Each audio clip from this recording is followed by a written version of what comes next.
पांडवों की कुंवारी माता कुंती से कैसे पैदा हुए कर्ण, जन्म के बाद ही क्यों गंगा में बहा दिए गए थे, जानिए पूरी कहानी।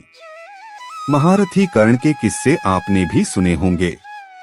महाभारत ग्रंथ के अनुसार कर्ण का जन्म यदुवंशी राजा शूरसेन की पुत्री कुंती से हुआ। कर्ण के जन्म के समय कुंती कुंवारी थीं और तब उनका किसी पुरुष से कोई संबंध भी नहीं था। कर्ण कुंती को एक वरदान के कारण प्राप्त हुए जब उन्होंने सूर्य देव का स्मरण किया। सूर्य कुंती के पास प्रकट हुए और उनकी इच्छा के विरुद्ध शिशु का वर दिया। वह शिशु कर्ण था। कुंवारी कुंती कर्ण को अपनी कोख से जन्मा देखकर घबरा गई थीं और किसी को पता न चले इसलिए उन्होंने शिशु को गंगा में बहा दिया था। यह कथा इस प्रकार है। एक बार दुर्वासा ऋषि राजा शूरसेन के यहाँ पधारे। राजा शूरसेन ने उन्हें अपनी कन्या कुंती के बारे में बताया। कुंती ने दुर्वासा को प्रणाम किया और उनकी सेवा की। कहा जाता है कि दुर्वासा पूरे 1 वर्ष तक राजा के महल में रहे। स्वभाव से दुर्वासा बहुत क्रोधी थे, मगर कुंती के सेवा भाव से वह अति प्रसन्न हो गए। दुर्वासा ने कुंती को कहा, बेटी तुम महान हो, बिना किसी लोभ लालसा के साल भर मेरी सेवा की तुम्हारे मन में जरा भी खोट नहीं है। मैं तुम्हें ऐसा वर दे रहा हूँ जिससे 5 सर्वश्रेष्ठ देव तुम्हारे वश में हो जाएंगे।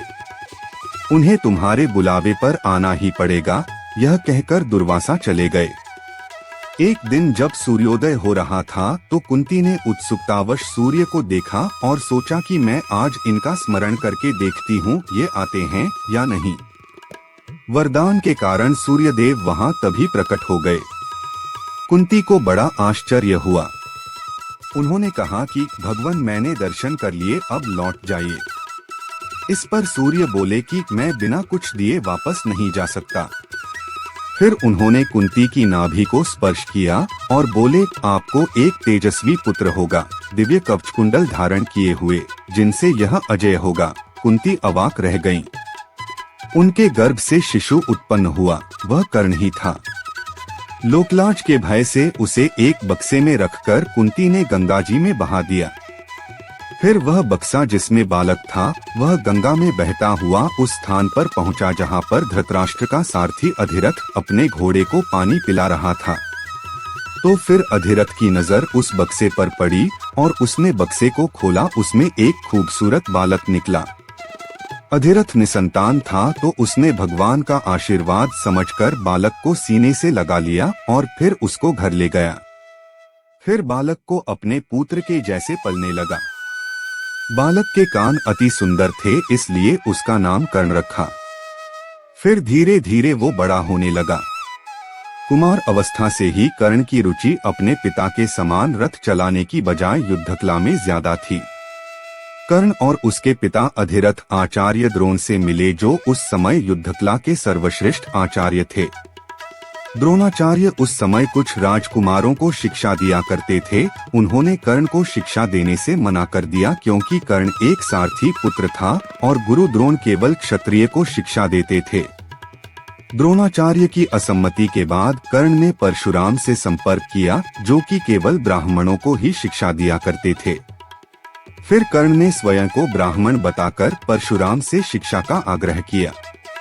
परशुराम ने कर्ण का आग्रह स्वीकार किया और कर्ण को अपने समान ही युद्धकला और धनुर्विद्या में निष्णात किया। परंतु कर्ण को उसके गुरु और पृथ्वी माता से श्राप मिला था।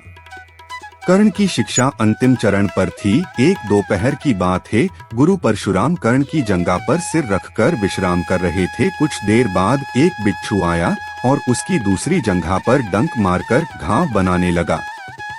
गुरु का विश्राम भंग न हो इसलिए कर्ण बिच्छू के डंक को सहन करता रहा।